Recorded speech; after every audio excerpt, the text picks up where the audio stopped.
আজকের অনুষ্ঠানের সভাপতি, ইসলামী ছাত্র শিবিরের কেন্দ্রীয় সভাপতি ছাত্রনেতা জাহিদুল ইসলাম, উপস্থিত ইসলামী ছাত্র শিবিরের সাবেক কেন্দ্রীয় সভাপতিবৃন্দ, উপস্থিত শহীদ পরিবারের সদস্যবৃন্দ, উপস্থিত 4 ছাত্র সংসদের নির্বাচিত সদস্যবৃন্দ, সাংবাদিক বন্ধুগণ, আসসালামু আলাইকুম ওয়া রাহমাতুল্লাহি ওয়া বারাকাতুহু। আজকের সংবর্ধনা অনুষ্ঠানের শুরুতে গভীর শ্রদ্ধার সাথে স্মরণ করছি শহীদ আব্দুল মালেক ভাই থেকে শুরু করে আজাদী আন্দোলনের সকল শহীদদের, বিশেষ করে জুলাই বিপ্লবের শহীদ আবু সাইদ, শহীদ ওয়াসিম, শহীদ শান্ত, শহীদ আলী রায়হান সহ সকল শহীদদের। আল্লাহ পাক সুবহানাহু ওয়া তাআলা সকল শহীদদের জান্নাতুল ফেরদৌসের মেহমান হিসেবে কবুল করুক, আল্লাহুম্মা আমিন। সম্মানিত উপস্থিতি, আজকের যে আয়োজন, সে আয়োজনটি একটি ঐতিহাসিক আয়োজন।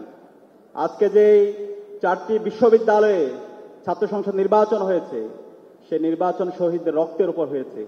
আমাদেরকে ভুলে গেলে চলবে না, দীর্ঘ ফেসিবাদী আমলে বাংলাদেশের শাসন কাঠামো কেমন ছিল।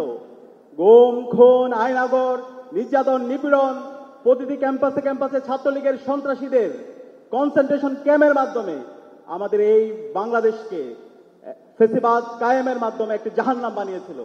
আজকে আমাদের শহীদদের আত্মত্যাগের মাধ্যমে, আমাদের গাজীদের স্যাক্রিফাইসের মাধ্যমে আজকে আমরা নতুন বাংলাদেশ পেয়েছি।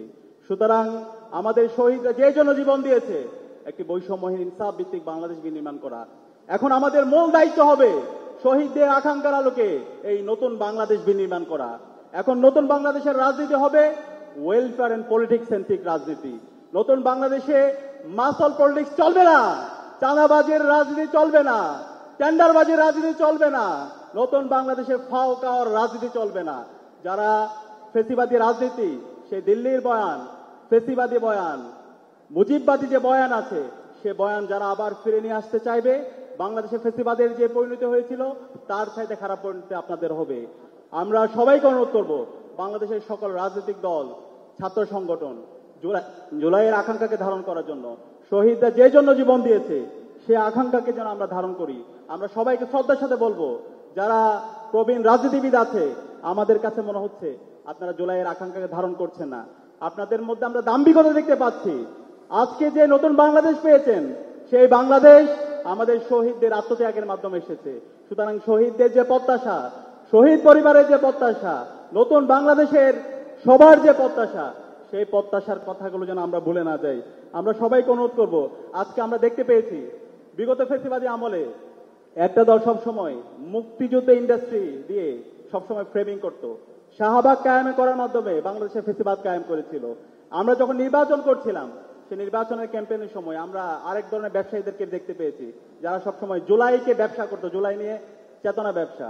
আমরা বলতে চাই, এই নতুন বাংলাদেশে মুক্তিযুদ্ধ ইন্ডাস্ট্রির ব্যবসা চলবে না, একই সাথে জুলাইয়ের যারা চেতনা ব্যবসা করতে চাইবে সেই ব্যবসাও চলবে না।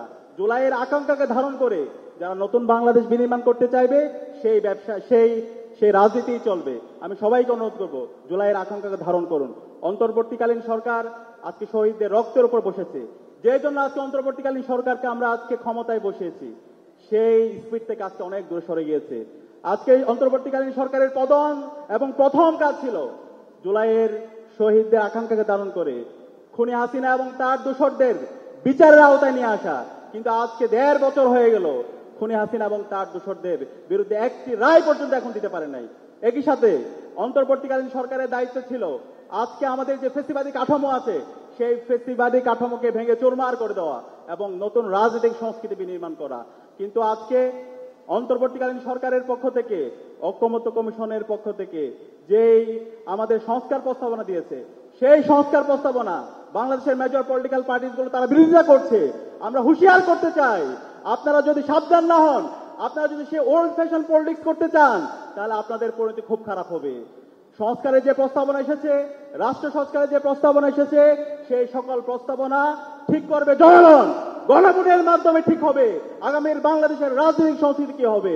আপনারা যদি সে জায়গায় নোট অফ ডিসেন্ট দেন, আপনারা যদি সংস্কার প্রস্তাবনার বিরুদ্ধে ভেটো দেন, তাহলে বাংলাদেশে ফেসিবাদের যে পরিণতি হয়েছিল তার চাইতে খারাপ পরিণতি আপনাদের হবে। আমি সকল রাজনৈতিক দলকে এবং সকল ছাত্র সংগঠনকে অনুরোধ করব, এখনো সময় আমাদের ন্যাশন বিল্ডিং এর জন্য।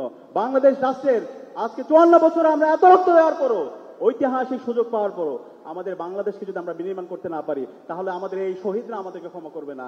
আমি সবাইকে অনুরোধ করব, আপনারা এখনই জাতীয় ঐক্যমত্যের ভিত্তিতে আমাদের নেশন বিল্ডিং এর জন্য একসাথে কাজ করেন। যে সংস্কার প্রস্তাবনাগুলো এসেছে রাষ্ট্র সংস্কারের জন্য, ফেসিবাদের যে অবদানগুলো আছে সেগুলোকে সমূলোৎপাটন করার জন্য সবাই কাজ করি।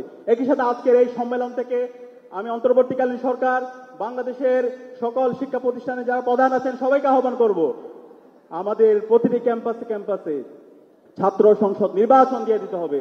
জুলাই শহীদদের অন্যতম আকাঙ্ক্ষা হচ্ছে বাংলাদেশের প্রতিটি ক্যাম্পাসে ক্যাম্পাসে শিক্ষার্থীদের নির্বাচিত প্রতিনিধিরাই নেতৃত্ব দিবে।